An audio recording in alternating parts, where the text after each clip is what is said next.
Hey tribe, welcome back for another video. I hope you're having a beautiful day. I am going to be talking to you about how you can create an interest-led, child-led, unschooling, whatever you want to call it, learning environment for your kids. All right, so if you are interested in doing a more child-led, interest-led learning in your homeschool, maybe slightly less curriculum-driven or mom-intensive, parent-intensive teaching to your kids, I'm going to be giving you some tips and ideas on how you can foster this environment in your home and make it easier for you, your kids, and just living together, learning together, and having just the right environment for this approach in teaching. All right, tip number one, observation is key.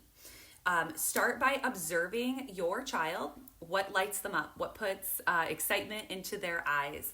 Is it dinosaurs? Is it cooking? Is it space? Is it storytelling, writing, gymnastics, the Olympics? Is it whatever it is? Get a little piece of paper, get a notebook, whatever you want to do, start writing down. You can even have like family meetings, like little homeschool meetings, every Sunday night or whatever, and be like, what do you guys want to learn about this week? What do you guys want to learn about this month? What's something that's really interesting to you? And you can start writing down, observing, and you can make a checklist. You could have it on a whiteboard or on a sticky piece of paper, whatever. And this idea just popped in my head, which I think is so cool. You could do Post-it notes and write down your kids' ideas on a Post-it note. Let's say one says, I want to know how maple syrup is made, or I want to know where ballet came from, or whatever, right? Write each idea on a Post-it note, stick it somewhere in your house, and your child can look at the board or the wall and be like, I want to learn about this. And so they watch videos, you go to the library, you find books, whatever. Just be super observant. Ask your kids, allow them into their teaching or into their learning rather, and allow them the opportunity to choose the things that they're curious about. So be observant, tip number one. All right, tip number two, resources. We don't have to spend a ton of money. Unschooling, interest-led learning, it does not have to cost a lot of money. So be creative where these resources are coming from. Fill your home with a variety of resources related to your child's interests.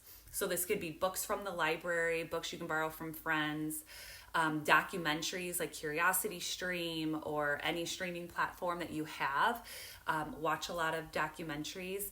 I feel that any parent that feels like their kid is learning something from like watching a show, like they're like, that's approved screen time, right? They're less judgmental about that screen time. There's also, you can get subscription kits like Meld Science or Kiwi Crate or whatever. You can always get lots of different types of engineering crates like Crunch Labs, whatever. So that is a type of resource. And then any type of tools that are related to the passions or hobbies that they want to explore. So if they want to do, my dad is a wood carver, obviously make sure there's some supervision, especially, but you can get them like a wood carving kit. You can get them whatever the tools they're into, crocheting or knitting or sculpting with clay, whatever. Just you can get them the actual, the little tools that they need to explore that idea, the thing that they're interested about. So resources, think outside the box. Also, museum memberships, that to have classes, whether it's a children's museum or just a more traditional museum, zoo memberships. These are great gifts that your family can give to you for Christmas, birthdays, are memberships, or buying like a month's subscription to one of those kits. These are great gifts. And the kids, because you're allowing them into their education, they're not going to think of it as like, oh, Aunt Sue just bought me this thing that it's for learning. Like, this isn't fun. No, your kid loves dinosaurs, and Aunt Sue just bought them a paleontology huge kit where they're going to be digging for bones and whatever else, right? And so they're not going to be thinking of it, in my opinion, as school, because they are really interested in it. So think outside the box for those resources. They don't have to be expensive. You can use your libraries, you can take local classes, you can do online classes, whatever, but resources. It's all about the resources. All right, the next tip that I have for you is ask thought-provoking questions. Instead of always providing answers for your kids, which depending on your personality, I know with mine, I'm getting so much better with it. But, if my kid asks something like, what do you think happens to the water after it rains? I'm going to, think, and then I'm going to be like, oh, it's this, blah, blah, blah, blah, blah, blah, blah. But instead, ask them, well, what do you think would happen? What do you think happens to the, when it rains outside? Where does all of that water go? Where do you think it goes? When you look outside the window and it's raining, where does the water go around our house or whatever, right? Try to ask thought-provoking questions instead of to encourage critical thinking and exploration instead of just being like, oh, here's the answer. And I feel as parents, and I'm going to speak for myself, sometimes these questions are really inconvenient. They can get kind of annoying sometimes, but we are here to nurture and care for our kids. And, as a spiritual woman, I ask God questions all the time, and he's never ignoring me and not answering my questions, right? And so our children are human. They're born persons, right? Charlotte Mason says they're individuals. And so try to maybe ask them to think about it first. I mean, don't be like, well, think about that. What do you think? But no, repeat the question back to them. Well, what do you think about it? And then maybe then you can give your opinion about it. And if you honestly don't know, I think that's the best. And I say, you know what? I really just don't know. Let's look it up online. Let's ask Siri. Let's Google it. Do we have a book on that? Let's grab a book. Let's look. So I feel that the huge misconception that people that haven't done enough research into what unschooling or interest-led learning is that they think you just don't do anything, and that you're not really educating, you're just letting your kids do whatever they want. But actually I feel that it almost takes a little bit more work, because you need to have more conversations with your kids. You have to be facilitators for them a bit more. You're not just saying, this is what we're doing, this is how you do it, just like in school, right? And this is what's expected of you. And so by asking thought-provoking questions and allowing them to have critical thinking skills and being okay with what their answers are, because depending on the age of your kids, they may give some really wild and crazy answer. And you know what? You don't have to be like, oh, wow, that's totally wrong. That's really stupid. Just be like, wow, that's kind of wild. I was thinking maybe something along this lines. And then being okay with, if they really don't want to do more research into it, they just had like a random question about something, and being okay that they don't want to explore further, but it doesn't mean later it won't come up again and they'll want to dig in. So yes, try to ask thought-provoking questions to pique their curiosity into more, and then going into finding the answers together. Another tip I have for you guys is connect with experts and communities. So whether it's joining a local group or a club, or jumping onto Facebook and joining, like-minded people in groups, attending workshops, online classes or museum classes. Expanding your child's learning network can provide invaluable insights and inspiration. So trying to find people that love what they love, and that can be easier said than done. But if you can connect to even just one person, whether it's just an adult, it's okay that adults and children have friendships and relationships over a specific topic.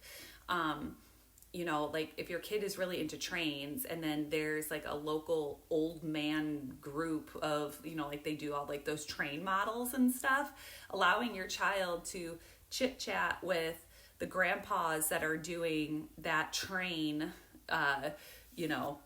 modeling and knowing everything about trains. Or if your kid loves wood carving, and so for an example, wood carving, my dad's a wood carver at the local senior center. If my kids got really into wood carving, I would totally let them attend that, even though it's not for kids, it's for anyone. And it's just a bunch of old guys in the middle of the day. I would be totally okay with my kids going to the wood carving club at the senior center, knowing that these people are 60, 70 years old, older than them, and they're learning from them. They're talking about wood carving. They're connecting. They're joining a group of experts, and they're in a community, right? It just makes learning more fun. So try to connect with experts or classes or communities around the interests of your kids. All right, another tip is flexibility is your friend. Be ready to pivot. This is something that you really have to be okay with. And I feel that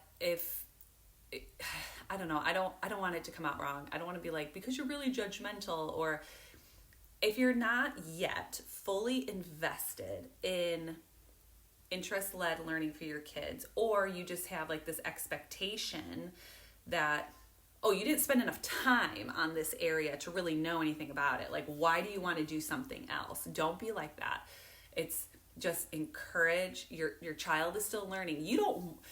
You as an adult have total autonomy and choice to be like, I don't really want to crochet anymore.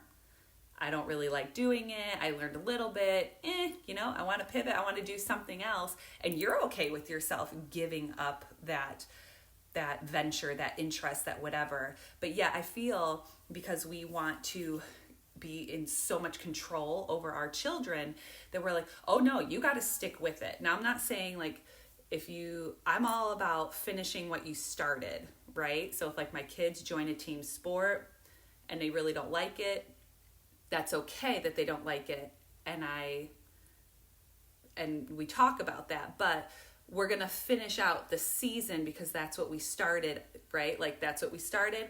We're going to finish it. But I feel that when it comes to schooling, there is a difference here that if your kid no longer wants to learn the piano, even though you really want them to learn the piano, this happened to my daughter, that it's okay that they want to learn something else. Like I need to be okay that they no longer want to do the piano. Maybe she'll come back to the piano in many years and get right back into it, and it's no big deal.